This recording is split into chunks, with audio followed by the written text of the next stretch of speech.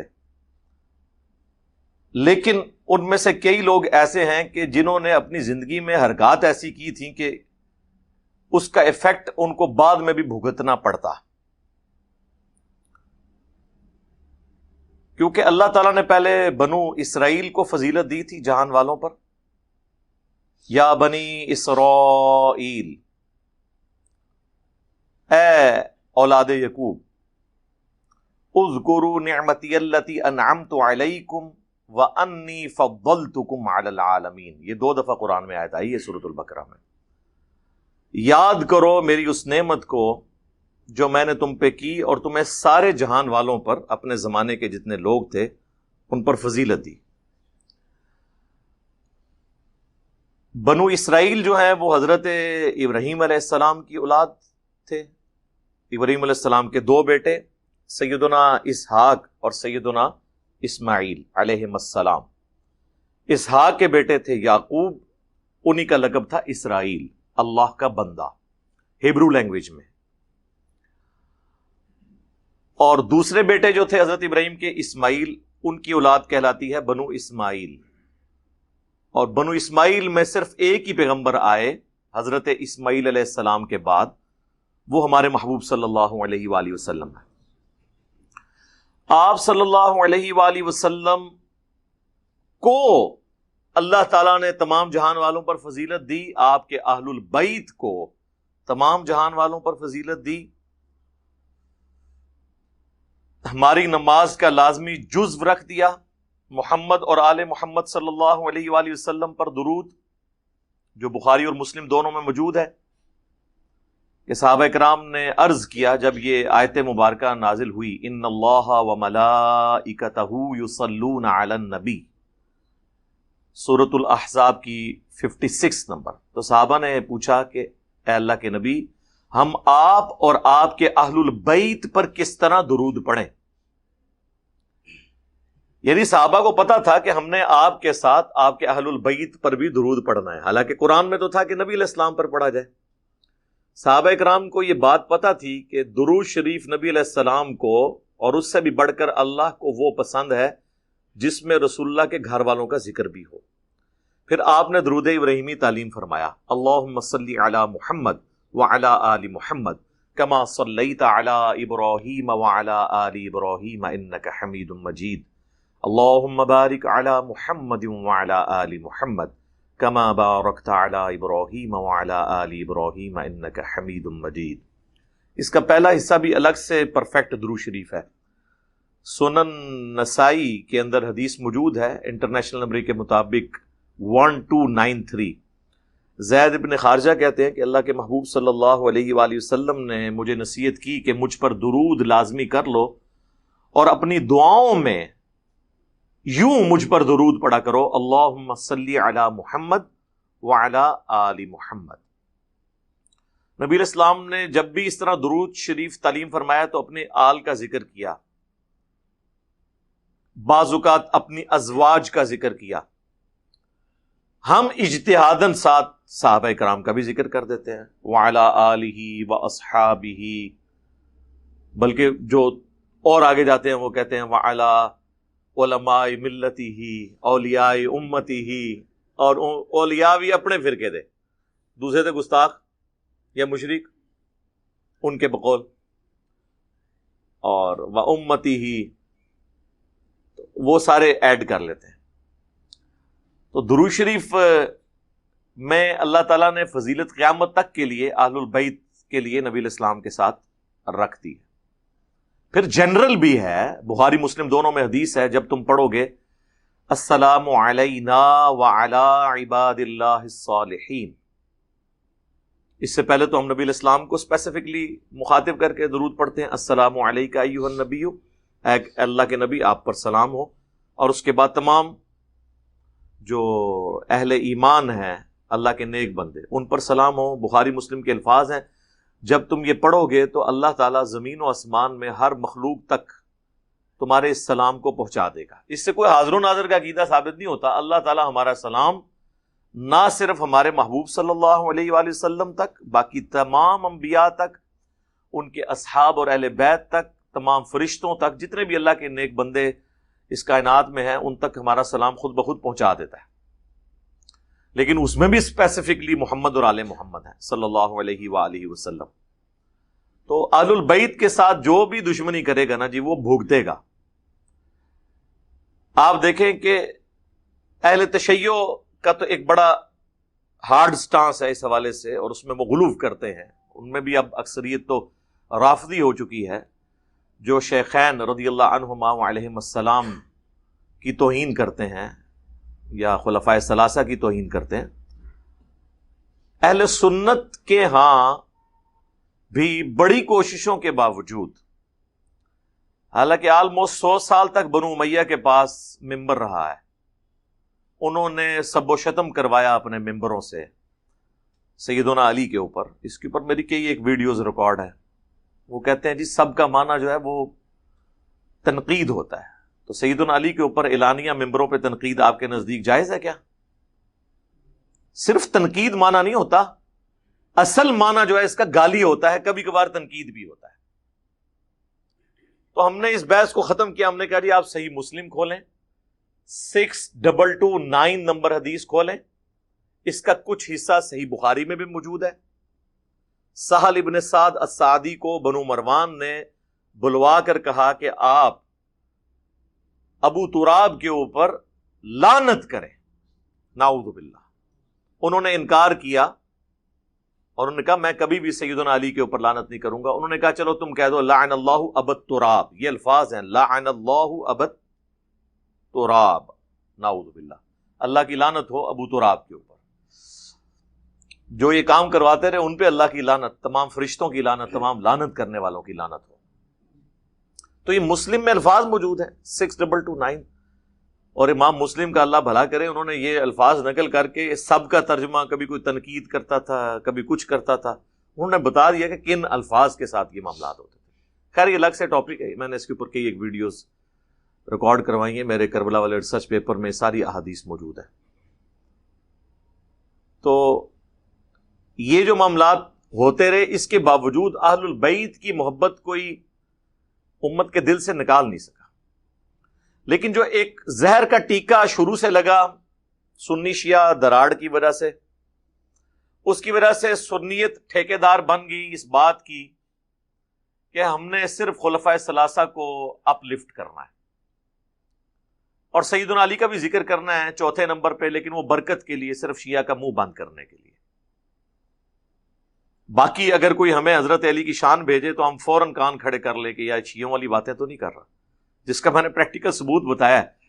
آپ محرم کے دنوں میں اپنے کسی سنی دوست کو میسج کر دیں، صحیح مسلم کی 240 نمبر حدیث، علی سے محبت نہیں رکھے گا مگر مؤمن، علی سے بغض نہیں رکھے گا مگر منافق، آپ اس کا رسپانس چیک کر لیں۔ یا آپ کسی بریلوی دیوبندی اہل حدیث کی مسجد میں بہت بڑی یہ حدیث لکھ کے نہ لگا دیں، شام تک وہاں پہ گڑبڑ شروع ہو جائے گی، اور آپ جعلی حدیث بنا لیں سیدنا ابو بکر، سیدنا عمر، سیدنا عثمان رضی اللہ عنہم اجمعین کے بارے میں کہ ان سے محبت نہیں رکھے گا مگر مومن، ان سے بغض نہیں رکھے گا مگر منافق۔ عقیدے میں ہم اس بات کو درست سمجھتے ہیں، لیکن یہ حدیث نہیں ہے، لیکن آپ یہ جعلی حدیث بنا کے لگا دیں، کوئی گڑبڑ نہیں ہوگی۔ بالکل وائس ورسا، آپ شیعہ کی مساجد میں سیدنا ابو بکر عمر عثمان کے حق میں کوئی بات لگا دیں، ادھر بھی گڑبڑ شروع ہو جائے گی کہ یہ کون آ گیا ہے۔ ایون آپ نہج البلاغہ سے جو میں نے مولا علی کے خطبات پیش کیے ہیں خلفائے ثلاثہ کی شان میں، آپ وہ خطبات نہج البلاغہ سے فوٹو کاپی کرا کے کسی شیعہ کی مسجد میں لگا دیں تو آپ وہاں پہ بھی رسپانس دیکھ لیں، وہ یہ نہیں دیکھیں گے کہ یہ ہماری کتاب میں لکھا ہے، کیونکہ ان کو صدیوں سے جو پٹی پڑھائی گئی نا، اس کا اینڈ رزلٹ یہ ہے کہ اب ظاہر ہے کہ 2 دراڑیں بن چکی ہیں۔ ان دراڑوں میں کس طرح کوئی فرقہ یہ دعویٰ کر سکتا ہے کہ میں 100% حق پہ ہوں، جبکہ دونوں طرف تعصب پایا جاتا ہو؟ ہاں، صرف وہ دعویٰ کر سکتا ہے جو صبح و شام اس بات کا ورد کرے کہ نہ میں بھابی، نہ میں بھابی، میں ہوں مسلم علمی کتاب، اور لوگوں کو بھی کہے کہ مرنے سے پہلے اے مسلمان کر لے اس پہ غور، کتابوں کا خدا اور ہے، بابوں کا خدا اور، کتابوں کے اصحاب اور ہیں، بابوں کے اصحاب اور، کتابوں کے اہل البیت اور ہیں، بابوں کے اہل البیت اور، یعنی بکش باتیں ہو رہی ہیں۔ تو یہ عمر صدیق صاحب حفظہ اللہ تعالی، ویسے عمر میں مجھ سے وہ چھوٹے ہیں، میرے بارے میں انہوں نے بڑی غلیظ زبان مختلف مواقع پر استعمال کی ہے، صرف اپنے فرقے کو یہ بتانے کے لیے کہ بھئی میں چونکہ انجینئر کے خلاف بولتا ہوں لہذا مجھے سرٹیفکیٹ دو کہ میں تمہارے فرقے سے ہوں، ہاں صرف اس وجہ سے۔ لیکن میں انہی سے کہوں گا کہ آپ کو مل گیا سرٹیفکیٹ؟ ہاں، یہی بات میں نے مولانا طارق جمیل صاحب کو کی حافظہ اللہ تعالی، وقتاً فوقتاً فون پہ وہ رابطہ کرتے ہیں تو میں ان کو کبھی کبھار چٹکی کاٹتا رہتا ہوں۔ میں نے کہا جی آپ نے کون سا جرم کیا ہے؟ آپ کہتے ہیں میری بنیاد جو ہے وہ دیوبندیت ہے، آپ کو دیوبند کے سارے مولویوں نے اٹھا کے باہر پھینک دیا اور نجی محفلوں میں گالیاں بھی نکالتے ہیں، اعلانیہ گمراہ بھی ڈکلیئر کر دیا، جتنے ان کے پائلٹ ہیں۔ پائلٹ وہ ہوتے ہیں جو اس فرقے کے لیے مناظرے کر رہے ہوں، تو آپ ان کی زبان ذرا سن لیں۔ میں نے کہا آپ نے کون سا جرم کیا ہے؟ آپ تو کہتے ہیں میں دیوبندی ہوں، ساری باتیں دیوبندیوں والی کرتے ہیں، قصے کہانیاں بھی ان کے والے سناتے ہیں، صرف آپ نے ایک حدیث بیان کر دی، من کنت مولا فہذا علی مولا، فہذا کے ساتھ بھی ہے یعنی یہ، اور فہذا کے بغیر بھی، دونوں الفاظ درست ہیں، جامع ترمذی میں موجود ہے، مسند احمد میں تفصیل کے ساتھ ہے۔ تو یہ پوری قوم آپ کے خلاف ہو گئی، اس بات پہ نہیں کہ آپ نے کوئی ایسی بات کی جو ان کے فرقے سے ٹکراتی ہے، صرف اس بات پہ کہ آپ نے وہ بات کیوں کر دی جو بات تو درست تھی مگر بات تھی رسوائی کی، ہاں ہمارے فرقے کے خلاف تھی، وہ آپ نے کیوں کر دی؟ جو میں اکثر کہتا ہوں کہ مسئلہ یہ نہیں کہ اہل سنت انکاری ہیں اہل البیت کی شان کے، کبھی بھی میں نے یہ نہیں کہا، میں یہ کہتا ہوں یہ اقرار ہی نہیں ہے۔ انکاری کیسے ہو سکتے ہیں؟ اپنی کتابوں سے کون انکار کر سکتے ہیں؟ اقرار نہیں کرتے۔ تو طارق جمیل صاحب نے اقرار کیا کہ ہمیں حضرت علی کو پروٹوکول دیتے وقت مولا علی کہنا چاہیے، تو وہ سارے کے سارے ان کے خلاف ہو گئے۔ تو میں طارق جمیل صاحب سے پھر اکثر فون پہ کہتا ہوں کہ آپ نے ایک بات پہ انکار نہیں کیا، اقرار کیا ہے۔ آپ کے ساتھ انہوں نے کیا کیا؟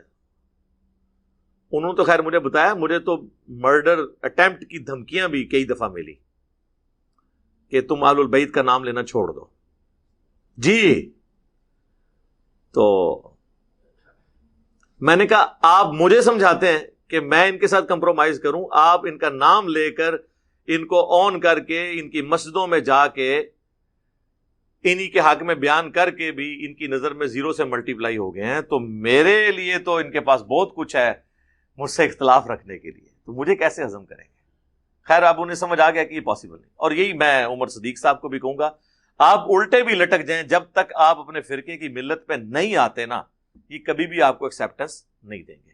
جس کا ثبوت یہ ہے کہ یہ اس فتوے میں لکھ رہے ہیں کہ یہ حسینی اور جزیدی کی تفریق جو عمر صدیق نے شروع کی ہے، اس کی وجہ سے ہمارے فرقے کو نقصان ہو رہا ہے، یہ فتویٰ ان کا ان لوگوں کے بارے میں نہیں آیا، ڈاکٹر ذاکر نائک کے بارے میں 2009 میں، آج سے آلموسٹ آپ سمجھ لیں 12 سال پہلے، 11 سال پہلے اس وقت ان کو خیال آیا کہ یہ تفریق شروع ہو جائے گی، اس لیے کہ وہ ان کے فرقے کی فیور میں بات کر رہا تھا، کیونکہ بیسیکلی تو یہ فرقہ یزیدی ہے۔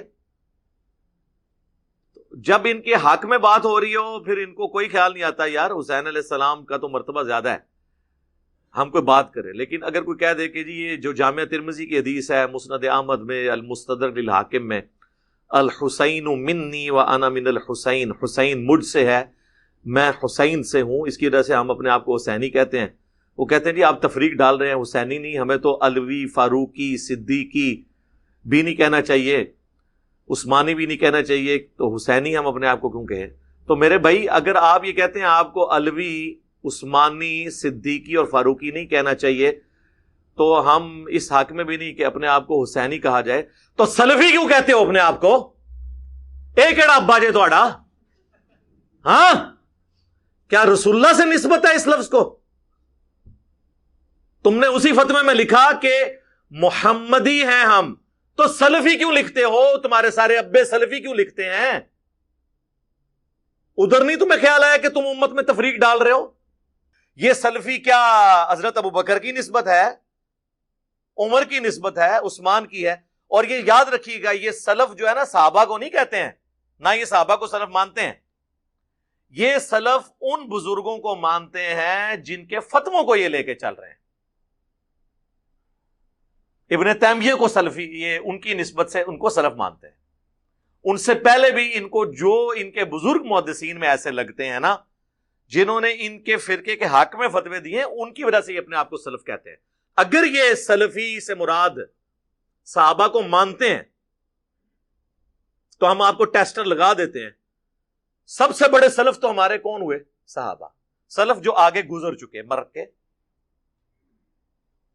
ان کو سلف کہا جاتا ہے۔ ہم خلف ہیں، ہم پیچھے آنے والے، فاتحہ خلف الامام، امام کے پیچھے۔ تو صحابہ سے بڑا تو سلف کوئی نہیں ہے نا۔ پھر ہمیں آپ سلف کا آپ کو فارم بتاتے ہیں، اگر آپ کہتے ہیں ہم سلفی ہیں تو آپ جو اصل سلف ہے نا ان کا فارم امت کے سامنے رکھیں۔ صحیح بخاری میں حدیث ہے حضرت عمار ابن یاسر کے بارے میں۔ عمار ابن یاسر وہ ہیں جن کے بارے میں صحیح بخاری میں حدیث ہے کہ عمار کی زبان کو اللہ تعالیٰ نے شیطان سے محفوظ کر دیا۔ اس سے بڑی کوئی فضیلت ہو سکتی ہے؟ وہ زبان جو شیطان سے محفوظ۔ سنن نسائی میں حدیث ہے عمار سر کے بالوں سے پاؤں کے ناخنوں تک لبالب بھرا ہوا ہے ایمان سے۔ 2 سرٹیفکیٹ۔ تیسرا سرٹیفکیٹ جو بچپن سے ہمیں پڑھایا جاتا ہے کہ جی اسلام کے پہلے شہداء عمار ابن یاسر کے ماں باپ ہے۔ ماں باپ کو تو شہید بتایا گیا ہمیں بچپن سے، عمار کو کس نے مارا اور کیوں مارا یہ کبھی بتایا کیا؟ اگر یہ اسلام کے شہداء بتانے پہ ہی اتنے مخلص تھے تو عمار کے ماں باپ کو تو شہید بتایا۔ عمار ابن یاسر جو خود شہید ہوئے ان کو کس رضی اللہ عنہ نے، کس رضی اللہ عنہ کے کہنے پر اس رضی اللہ عنہ کو شہید کیا یہ بتایا؟ عمار ابن یاسر کا جلوس کبھی نکلا ان کی شان میں؟ نہیں۔ مارنے والوں کو بھی پتہ ہے۔ مسند امام احمد میں ابو الغادیہ نام کا پورا چیپٹر ہے رضی اللہ تعالیٰ عنہ، ہم تو احترام سے ہی نام لیں گے، صلح حدیبیہ کے صحابی ہیں۔ انہوں نے عمار ابن یاسر کو شہید کیا اور پوری زندگی روتے تھے وہ۔ مسند احمد میں تفصیل موجود ہے، کیونکہ مسند احمد میں یہ حدیث ہے کہ عمار کا قاتل اور مال لوٹنے والا جہنم کی آگ میں ہے۔ ابن حجر عسقلانی نے تھوڑی کوشش کی کہ ابو الغادیہ کو بچائیں، اور انہوں نے کہا کہ چونکہ صحیح مسلم میں حدیث ہے کہ جن لوگوں نے میرے ہاتھ پر درخت کے نیچے بیعت کی ہے انہیں آگ نہیں چھوئے گی، تو ابو الغادیہ کو وہ فضیلت کفایت کر جائے گی۔ تو محدث اعظم سعودیہ البانیہ سے جو شیخ ناصر الدین البانی، انہوں نے سلسلہ احادیث صحیحہ میں گرفت کی۔ انہوں نے کہا یہ بہت مشکل تعویل آپ کر رہے ہیں، کیونکہ جہاں پر خاص فتویٰ آ جائے وہاں پر فضیلت عام اٹھ جاتی ہے۔ چونکہ عمار کے قاتل کے لیے خاص یہ بات آ گئی کہ عمار کا قاتل اور مال لوٹنے والا جہنم میں ہے، لہذا اب اس کے اوپر سے عام فضیلت اٹھ جائے گی۔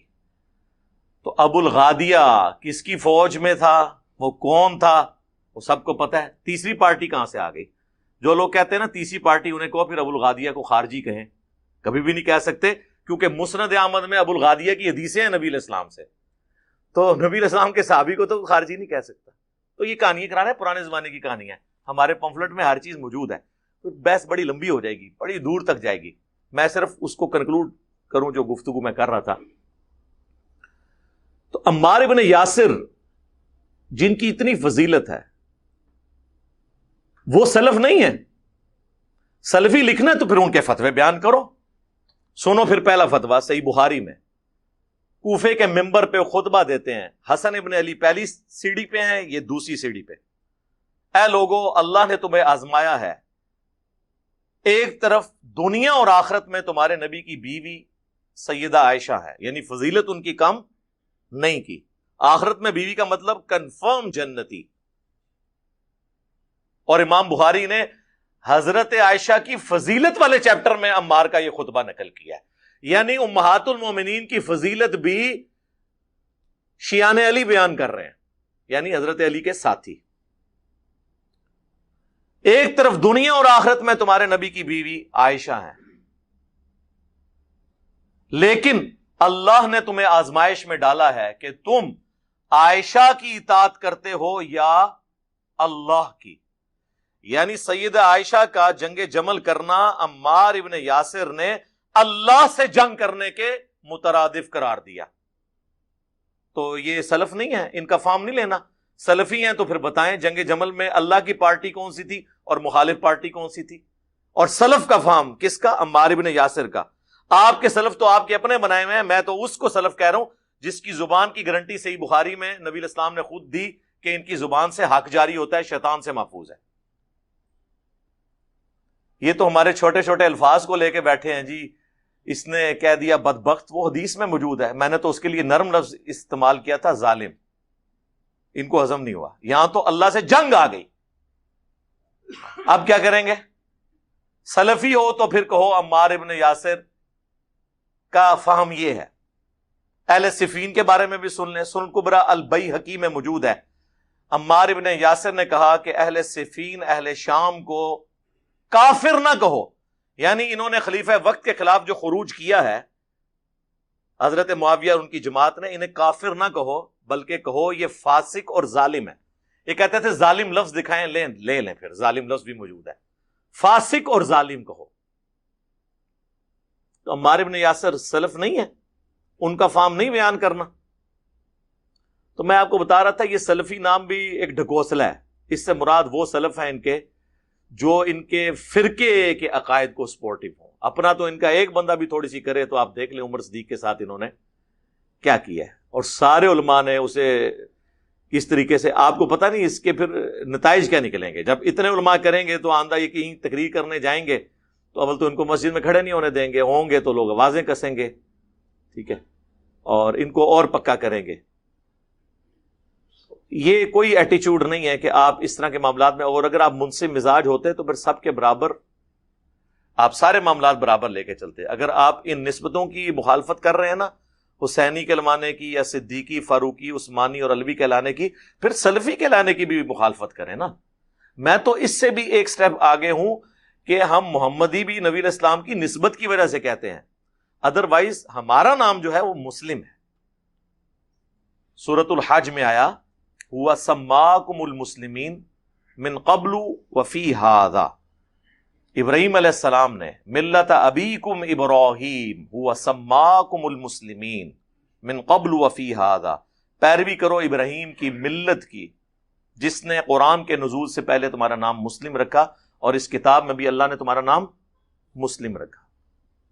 تو مسلم ہمیں کہلوانے میں فخر محسوس کرنا چاہیے، بجائے یہ کہ ہم، اور یہ آپ کو بتاؤں یہ محمدن کی ٹرم بھی جو زیادہ استعمال کی نا مسلمانوں کے لیے، یہ انگریزوں نے کی تھی، محمدن، انگلش میں محمدن، یعنی یہ محمد کے فالور ہیں۔